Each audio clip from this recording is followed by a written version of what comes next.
Hi guys, welcome back to the Drive Life channel. In today's video we're going to be talking about whether you should fit wind deflectors to your P3 Volvo.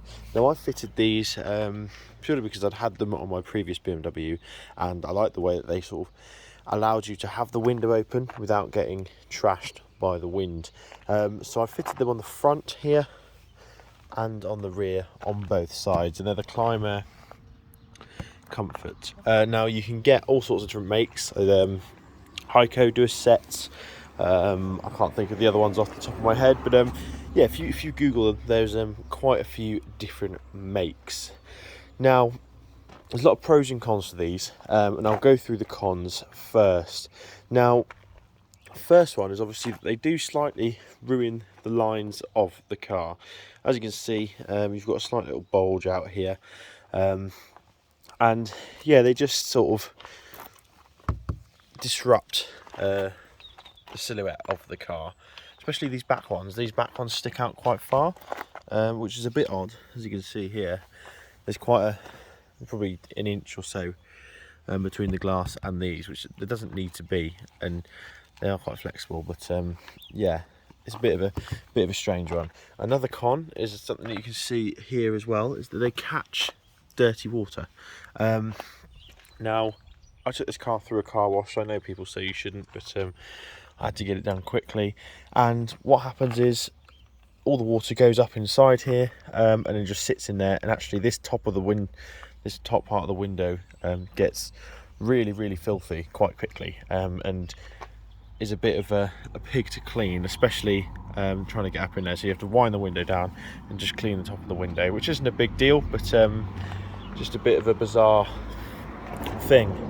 Now another issue is that they can collect air, and when you're going sort of motorway speeds, there's a slight rushing of air noise that occurs because, as you can see, it sort of captures the air up in here and up in here.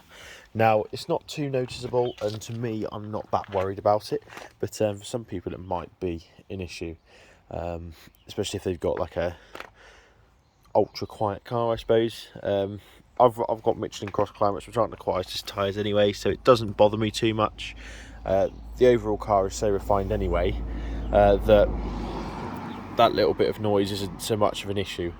So finally is the fact that the mirrors catch on them every now and then. So you can see that mirror is touching there at the moment. If I haven't got my keys on me, but they make a squeaking noise when the mirrors go in, and it's not really an issue, but it also impacts on how the windows open and shut as well. So if you've got particularly poor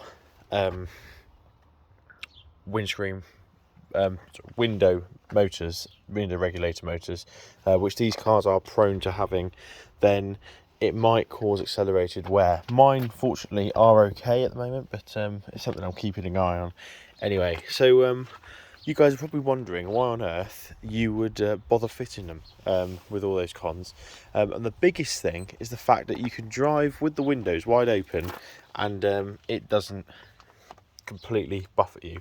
It's a perfectly comfortable ride. The air comes in the car really nicely, and it really does make a massive difference, especially on days like today.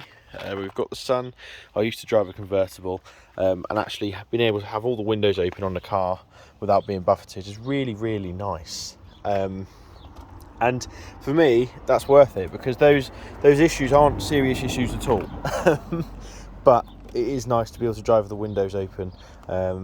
Technically it actually gets you slightly better fuel economy with the windows open as well. Not that I do it that often, but it sort of redirects the air around the hole that happens here, which is quite good as well. But yeah, let me know your thoughts, guys. These are dead easy to put on.